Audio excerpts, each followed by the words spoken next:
नाइमिया से जारी फतवे में कहा गया है कि तोशाखाना अशिया को कम कीमत पर लेना शरई लिहाज से अमानत में खयानत है। तोशाखाना के तहफ़ मुल्क कौम की अमानत है। अहादीस मुबारका के मुताबिक हुकूमती अहदेदारों को मिले तहफ़ रियासती ख़जाने में जमा होंगे। जामिया नईमिया के मुफ्तियान कराम ने चीफ जस्टिस से अपील की है कि वह तोशाखाना मुरव्वजा कानून को तब्दील करने में किरदार अदा करें। नाज़रीन, जहाँ तक मैं तालिब इल्म हूँ, आइन का आर्टिकल 2A और 227 बाज़ाब्ता तौर पर यह बताता है कि इस्लामी जमहूरिया पाकिस्तान में कोई ऐसा कानून जो है वो नहीं बन सकता जो कुरान और सुन्नह से मुतसादिम हो, और कोई कानून आइन से बढ़कर भी नहीं है। तो अब ये फतवा जो आया है, इसके बाद जितने लोगों ने हालांकि बहुत बड़े बड़े लोगों ने बहुत छोटे छोटे तोहफे, देखिए, ये जो बात कर रहे हैं कि ममालिक हमेशा और तहाइफ देते हैं एक दूसरे को और सरबराहान को और अहम शख्सियात को, तो ये बात तो ठीक है, लेकिन जो तहाइफ होते हैं मसलन अरबों रुपए के अगर हीरे जवाहरात और नेकलेसेस, ये फिर तोहफे से बात आगे बढ़ जाती है और इसमें कौमी सलामती का पहलू भी आता है। इसलिए भी बहुत ज़रूरी है कि वो तमाम चीज़ें जो आपको स्टेट को दी जाए वो डॉक्यूमेंट होनी चाहिए। और ये जो तमाम तरीका वारदात है, ये तो यकीनन गलत है। ये तो आज फतवा है, हम तो कई अरसे से कह रहे हैं कि ये मुकम्मल तौर पे गलत है, क्योंकि जब कोई तोहफा स्टेट की तरफ से स्टेट के रिप्रेजेंटेटिव को मिलता है तो वो स्टेट को मिल रहा होता है। आप एक छोटी सी वो बना दें, जरूरी नहीं है कि अगर मोदी नीलाम करता है, ठीक है, वो नीलामी का एक तरीका है, आप एक म्यूजियम बना दें उन तमाम ममालिक की जहां जहां से जो तहाइफ आए हैं उसकी निशानदेही करें, लोग आए जाएं देखें कि भाई किस मुल्क ने किस हमारे रहनुमा को क्या तोहफा दिया, तो वो सामने उसके रहेगा, एक तारीख का हिस्सा बनता जाएगा और लोगों की भी उसमें दिलचस्पी होगी। तो ये तो सरियन गलत है, चाहे 20% या 30% या क्या, ये तो एक कारोबार का एक ये तो धंधा बन गया। मैं तो बड़े अरसे पहले कहता था कि जब हमारा वज़ीर-ए-आज़म जो ही हल्फ लेता है सबसे पहले मिडल ईस्ट का दौरा करता है, वो रोलेक्स की घड़ियां जमा कर रहे होते हैं। तो बड़े अरसे से मैं ये कह रहा हूँ कि ये सारा तरीका वारदात ही गलत है, ये कारोबार बन गया है। और जो फतवा आया है कि अमानत में खयानत, इसमें कोई शक नहीं है, लेकिन उसकी जो शिद्दत है वो कई गुना बढ़ गई जब एक ऐसा कीमती तोहफा जो आपको दिया गया और आपने फिर उसको बाजार में बेचा। यानी ये समझिए कि पाकिस्तान की एक इज्जत के लिए कोई चीज तोहफा दिया जाता है, आपने उसको बाजार में बेचा, और फिर अगर आपने उसको जाहिर नहीं किया, जिस तरह वो केस चल रहा है, वो हकायक खैर केस के दौरान सामने आ जाएंगे कि उसकी क्या हकीकत है। लेकिन सड़क बनाना और टूटी सड़क और तोहफा इसलिए बेचना, मैं ये मज़ाक़ खैर समझता हूँ, ये जो दलील दी गई है। और यकीन कीजिए कि एक वजीर आजम जो बैठा हुआ है, CDA उसके नीचे है, वो अगर अपने अवाम के लिए कोई सड़कें बनाना चाहता है तो उसमें कोई रुकावट नहीं है, इतने फंड उनके पास होते हैं। लेकिन ये तो एक कारोबार बन गया, ये तो तोहफों का धंधा बन गया। और ये रुसवाई पाकिस्तान के हिस्से में आई कि जब आप ये सोचिए कि जो सऊदी अरब के जो वली अहद है जिन्होंने वो कीमती तरीन तोहफे दिए, वो क्या सोचते होंगे जब उनको पता चला कि ये तोहफा बाजार में बिक गया। यानी वो हमारे कौम की क्या इज्जत किस नजर से देखते होंगे। क्या कौमों की इज्जत की कोई अहमियत नहीं रही? क्या कोई नेशनल कोई वो नहीं रहा हमारा, कोई हम इस हद तक गिर चुके हैं कि जो हमें तोहफे मिलते हैं स्टेट की तरफ से वो हम बाजारों में बेचें। ये मेरा नुक्ता है। ठीक है, बड़ा अच्छा नुक्ता है बाबर साहब। ये जो खान साहब अदालतों का कितना एहतराम कर रहे हैं सर, बार बार बेलेबल वारंट्स है, वो बहरहाल बचाते भी इनको अदालत है कि जी मुअत्तल करती है। अभी आज इलेक्शन कमीशन का तौहीन अदालत को लाहौर हाई कोर्ट ने जो है वो मुअत्तल कर दिया। दूसरी तरफ उनकी जान को भी खतरा है। जो रीजन वो अदालत में दे रहे हैं वो वहां पे पब्लिक प्लेस पर रैली कर रहे हैं, तो डेंजरस कौन सा है सर? डॉक्टर साहब, मैं थोड़ा पीछे जाता हूं कि आपको मालूम ही है कि हमने फॉरेन फंडिंग केस किया था नवंबर 2014 में, और इसका जो फैसला आया वो आया अगस्त 2 अगस्त को 2022 को, पिछले साल।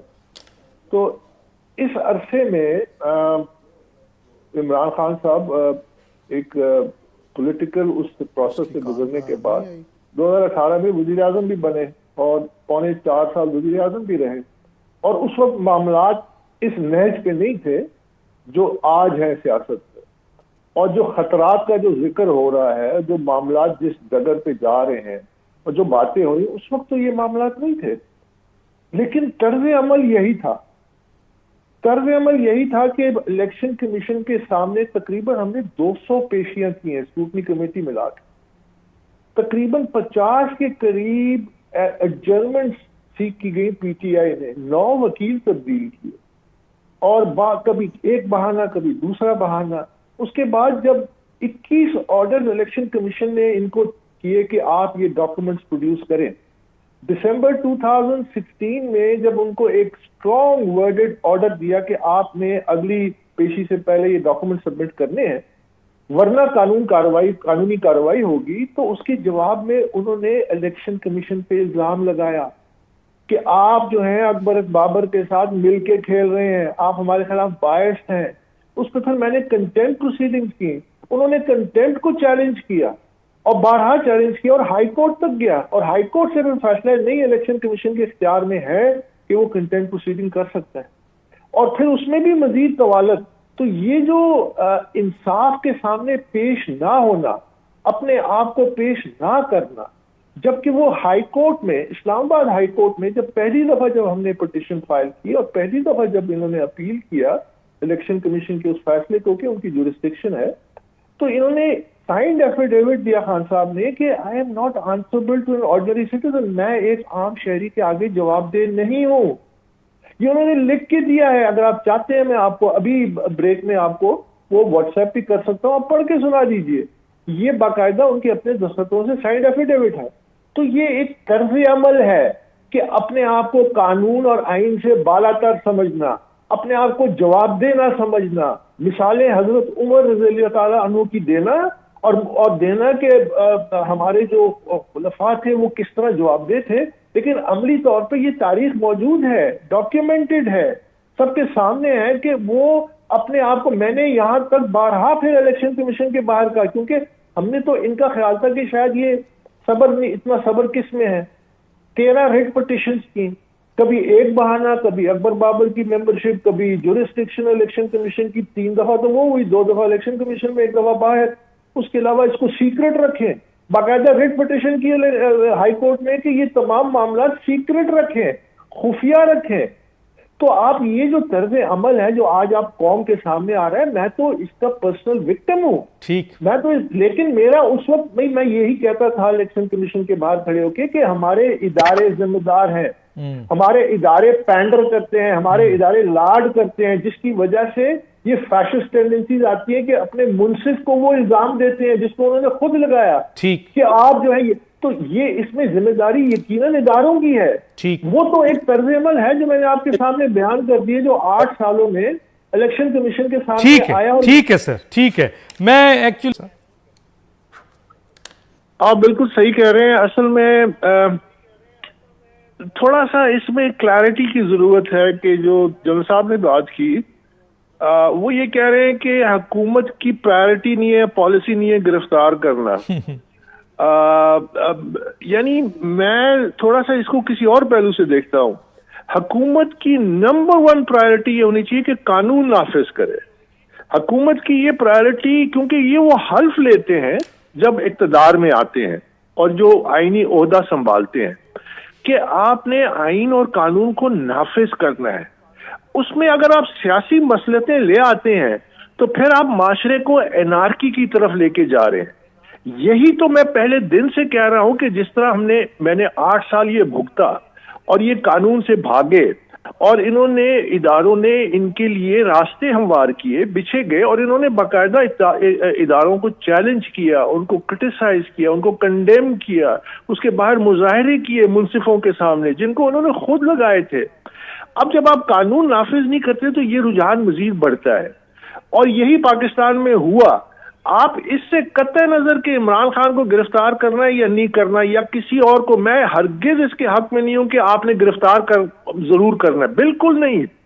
आपने कानून नाफिज करना है, और उस कानून को नाफिज करने में अगर गिरफ्तारी कानून की तलब है तो वो उस पर अमल करे। मसलन जब इन्होंने एंटी टेररिस्ट कोर्ट में अभी हफ्ता 10 दिन पहले पूरे लश्कर के साथ गए, गेट तोड़ा और इमलाक को नुकसान पहुंचाया, मेरे नजदीक ये हुकूमत वक्त का फर्ज था कि तमाम अफराद जो उस कंपाउंड में गए, उन्होंने अदालत की बेहुरमती की और उन्होंने प्रेशर डाला। ये एक फैशिज्म का बेहतरीन मिसाल थी।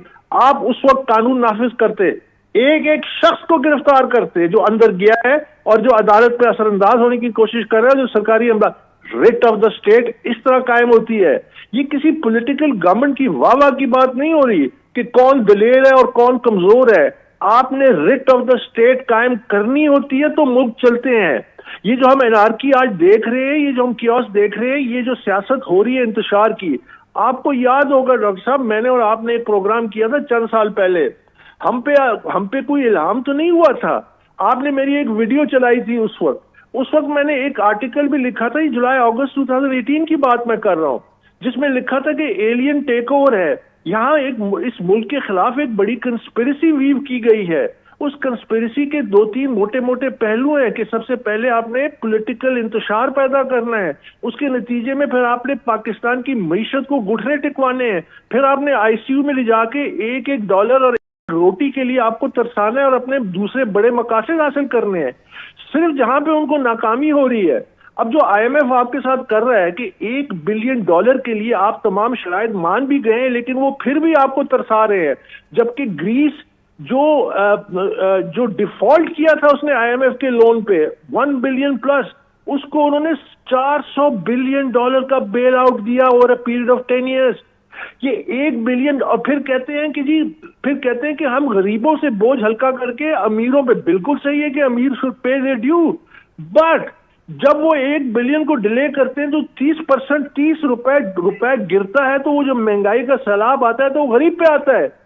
अब इसमें जो उनकी सबसे फेलिंग हुई है, जिसमें लोकल कैरेक्टर्स भी हैं, जानते हुए या ना जानते हुए, जो भी इस इंतशार की सियासत को प्रमोट कर रहा है वो इस कंस्पिरेसी का हिस्सा है। वो पाकिस्तान के मफादात को नहीं देख रहा, लेकिन उसमें एक पहलू है जो जरा कहते हैं light at the end of the tunnel, वो ये कि पाकिस्तानी अवाम, क्योंकि आखिरी जो पहलू है, आखिरी जो उसका वो जो कंस्पिरेसी का है, वो ये कि लोग सड़कों पे निकले, लोग इंतशार फैलाएं। एक न्यूक्लियर पावर कंट्री में जब सड़कों पे लोग निकलते हैं, इंतशार फैलता है, बिल्डिंगें जलती हैं, इदारों पे हमले होते हैं, तो फिर इंटरनेशनल कम्युनिटी इंटरवीन करती है। वो मकसद पूरा नहीं हो रहा। और मैं एक तरफ से तो सलाम भी करता हूँ पाकिस्तानी कौम को, दूसरी तरफ हमारी खसलत नहीं है कि हम सड़कों पे निकले और इनकलाब लेके आए। हम वोट तो डाल देते हैं, लेकिन हमारी ये खसलत नहीं है। हमने 1857 के बाद यहाँ पे कौन सा इनकलाब देखा है? तो ये हमारी खसलत नहीं है। यहाँ पे शायद उस थ्योरी, उस प्लान में एक बहुत मेजर उनकी मिस कैलकुलेशन हुई है। और अब आप आस्ते आस्ते आस्ते देखिए, जब ये नए आर्मी चीफ लगे जो कि मेरिट पे लगे, और मैं समझता हूं कि ये एक 6 महीने उससे पहले पूरी एक तहरीक चलाई गई इसी डिमांड के लिए कि ये पिवटल पोस्ट जो है ये मेरिट पे ना जाए। ठीक है सर, ठीक है, देखिए ना, ये आपके सामने, हमारे सामने है। ठीक है, बिल्कुल। इस तरह हम उस कंस्पिरेसी का हिस्सा बने, इस तरह हम लोग अपनी लोकल जो पावर इज एक ऑब्सेशन